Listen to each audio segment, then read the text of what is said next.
আজকে আমি রোজার প্রস্তুতি নিলাম, যেহেতু আজকে থেকেই সেহরি খেতে হবে। আগামীকাল আমাদের একটা প্রথম রোজা হবে। সৌদি আরবে তো অলরেডি আজকে একটা রোজা হয়ে গেল। হ্যালো এভরিওয়ান, আসসালামু আলাইকুম। কেমন আছেন সবাই? আই হোপ সবাই অনেক বেশি ভালো আছেন, সুস্থ আছেন। আমরাও আলহামদুলিল্লাহ ভালো আছি। এই তো এখানে সানার বাবা রোজার বাজার করে নিয়ে এসেছে, তো একটু লেট করে আর কি বাজারগুলো করলো। তো এইখানে এই যে একটা ট্যাঙ্ক আর কি, ট্যাঙ্ক যেহেতু লাগেই, আমার না লাগলেও আমার মেয়ের লাগে। যাই হোক, আমার মেয়ে অনেক বেশি পছন্দ করে। তো ম্যাঙ্গো গতবার নিয়ে এসেছিল অরেঞ্জটাই আমার বেশি ভালো লাগে। এবার দেখছি যে ম্যাঙ্গোটা নিয়ে এসেছে। আর এখানে যে অল্প অল্প করে আর কি ছোলা, বেসন, তারপর মসুরের ডাল এই যে এটা ইন্ডিয়ান নিয়ে আসা হয়েছে, কারণ এটার বড়া খাবো এজন্য। ওকে বলেছিলাম যে 2 প্রকার ডাল নিয়ে আসতে, মানে এক মিশ্রিত করে আর কি বড়া, মানে ডালটা আর কি ব্লেন্ডার করতে চেয়েছিলাম। তো আর এইখানে এই যে আমার সানস্ক্রিন ক্রিম। তো যেহেতু মাঝে মধ্যে বাহিরে যাওয়া হয় আর চুলার কাছেও যাওয়া হয়, এই সানস্ক্রিন ক্রিম যদি মেখে কোনো তাপে যাওয়া হয় তাহলে কিন্তু অনেকটা মুখকে মানে সেভ করে, যাই হোক ত্বকটা ভালো থাকে। এজন্য আর কি ওকে বলেছিলাম। তো ওই ক্রিমটার দাম কিন্তু অনেক বেশি নিয়েছে, প্রায় 700-800 এরকমই মনে হয় হবে প্রাইসটা। আমাদের এক ভাবিও কিনেছে ওই দামে, আমি আর দামটা জিজ্ঞেস করি না, ওরকমই দাম হবে। আর এই যে ছোলাটাও আগেই কিনে এনেছিল, আমি জাস্ট এভাবে রেখে দিয়েছি। তো আজকে আমি এই যে ডাল, ছোলা, বেসন এগুলো আর কি গুছিয়ে নিব। আর এখানে এই যে একটু ডাল নিয়ে এসেছি খিচুড়ি খাওয়ার জন্য। খিচুড়ি অথবা মানে ডাল রান্না করেও খেতে পারবো। ওই ডালটা হচ্ছে মাসকলাইয়ের ডাল দিয়ে খিচুড়ি রান্না করলে কিন্তু অনেক বেশি মজা হয়। আর দারচিনি নিয়ে আসতে বলছিলাম, শেষ হয়ে গিয়েছিল। এলাচও নিয়ে এসেছিল, তো এলাচ আর কি তাড়াতাড়ি আমি কৌটাতে ঢুকিয়ে রাখছি, কারণ রান্না বান্না করতে হয়েছে দুপুরের। আর এই যে ট্যাঙ্ক আর কি কিনে নিয়ে আসা হয়েছে, ওইটার সাথে আর কি একটা বোতল, মানে পট জাতীয়, ওই যে দেখতে পাচ্ছেন ওটা কিন্তু ফ্রি পেয়েছে। যাই হোক এই তো। আর মুড়ি এনেছে, মুড়ি তো লাগবেই, প্রতিদিন আমি কিন্তু ছোলা মুড়ি খাই। ছোলা মুড়ি আর কি মাখাই, আমার খুবই পছন্দের একটা খাবার ছোলা মুড়ি। আর রমজান মাস আসলে তো আমি এটা কখনোই মিস করি না, নামাজ পড়ে আর কি ওটা পরে খাই। আর এই যে আমি বেসনটা কৌটাতে উঠিয়ে রাখলাম, আবার একটু বেঁচে গিয়েছিল, তো ভাবলাম যে তাহলে এই টিফিন বক্সে আর কি রেখে দিই।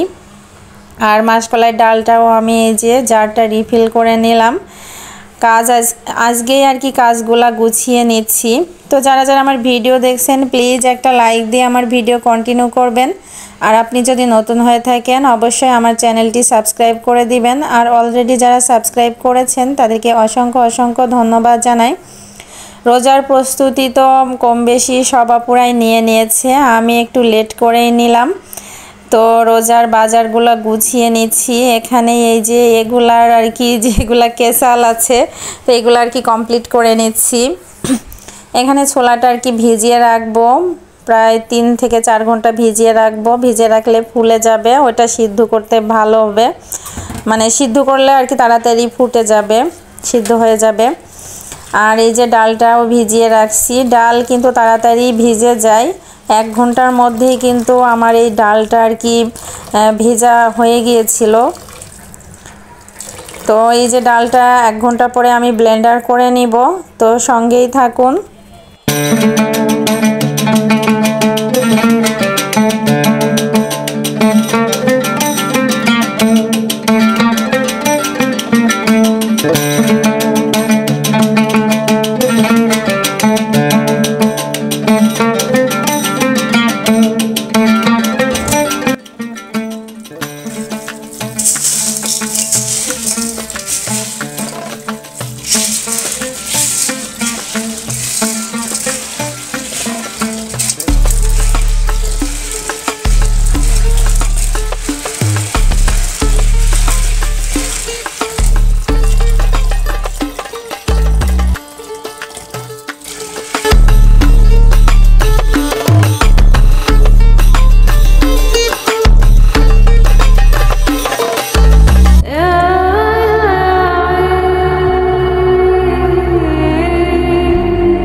ডালটা আমি বেশ কয়েকবার ধোয়া দিয়েছি। আর এই যে এখানে কিছু আলু ছোট ছোট পিস করে কেটে নিয়েছি। ছোলার সাথে একটু আলু দিলে কিন্তু খেতে ভালো লাগে। যেহেতু একবারে আমি ফ্রোজেন করে রাখবো ছোলাটা সিদ্ধ করে, তো পুটলার মধ্যে আর কি কিছু কিছু আলু দিয়েও রাখবো, এজন্য সিদ্ধ করে নিচ্ছি। আর এই যে দেখতে পেলেন 1 ঘন্টা পরে কিন্তু আমার ডালটা একদমই মানে ফুলে গিয়েছে, তো একদমই নরম হয়ে গিয়েছে। এখন ব্লেন্ডার করে নিব। অনেকেই তো ব্লেন্ডার করতে পারে না, তারা শিলপাটায় বেটে নেয়। তো আমি আর এত ডাল মানে করব না, শিলপাটাতে বাটতে পারবো না যেহেতু অনেকগুলা। আর ব্লেন্ডার করছিলাম ঠিকই, কিন্তু একদমই সব মিহি হয়ে গিয়েছিল। ভাবলাম যে একটু আস্তে আস্তে থাকবে, কিন্তু এই যে দেখতে পাচ্ছেন একদম কিন্তু মিহি হয়ে গিয়েছে। তো সমস্যা নাই, যেহেতু বড়া খাবো, ডালের বড়া প্রত্যেক রমজানেই কিন্তু আমি এইভাবে প্রসেস করে রেখে দিই, কাজ আমার সহজ হয়। অনেকেই তো প্রতিদিনেরটা প্রতিদিন করে, বিশেষ করে আমার শাশুড়ি মাকে দেখেছি যে প্রতিদিনের ইফতারির আইটেমগুলো প্রতিদিনই কষ্ট করে করে মানে আমার মতো এভাবে কিন্তু প্রসেস করে রাখে না, তার কিন্তু অনেক বেশি কষ্ট হয়। তারপরে প্রতিদিন সে ছোলা রান্না করে প্রতিদিনেরটা প্রতিদিনই এইভাবে করে খাই। আর আমার কাছে ওগুলো আর কি বিরক্ত লাগে, এই জন্য আমি কিন্তু আগে থেকেই প্রসেস করে রেখে দিই। তো এই যে এইখানে 2টা আর কি জামা বানাবো, গজ কাপড় কিনে নিয়ে এসেছিল সানার বাবা একটা ওর পছন্দ মতো। এই যে এই সবুজ কালার না কি কালার বলে এটা, তো এইটা ও নিজে পছন্দ করে এনেছিল, ম্যাচিং করে আর কি আনে। এটার সাথে ওড়না, তারপর সালোয়ারের কাপড়।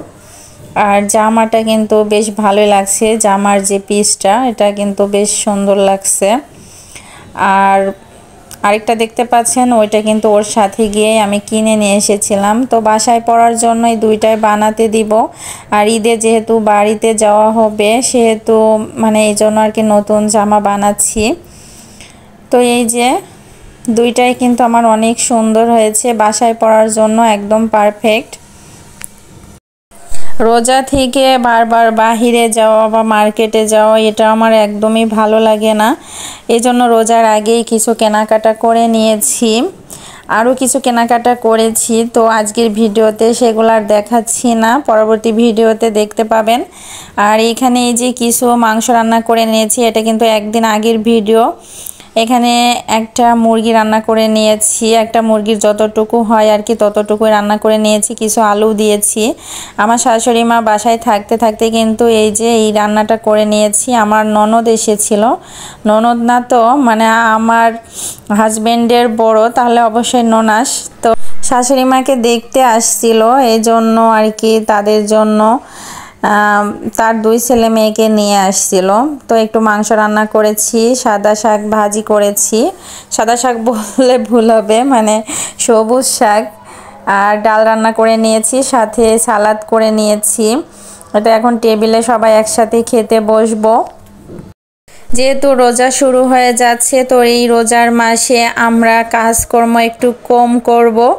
যাই হোক, কাজকর্ম করলেও কাজের মধ্যে আমরা দোয়া দুরুদ জিকির এগুলা কিন্তু করতে কখনোই ভুলবো না। 5 ওয়াক্ত নামাজ, রোজা, কোরআন এগুলা কিন্তু থাকতেই হবে। মেয়েদের যেহেতু ঘরে অনেক বেশি কাজ থাকে, তারপরেও যতটা কাজ তাড়াতাড়ি শেষ করে এগুলা পড়লে ভালো হবে।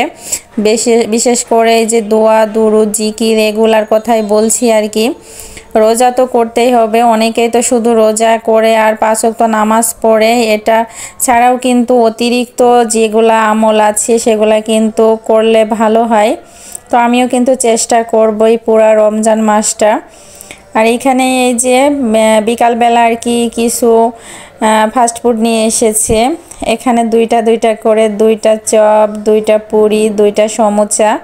তো এখন খেয়ে নিচ্ছি, আর চা চুলায় দিয়েছি, চা খেয়ে নিব।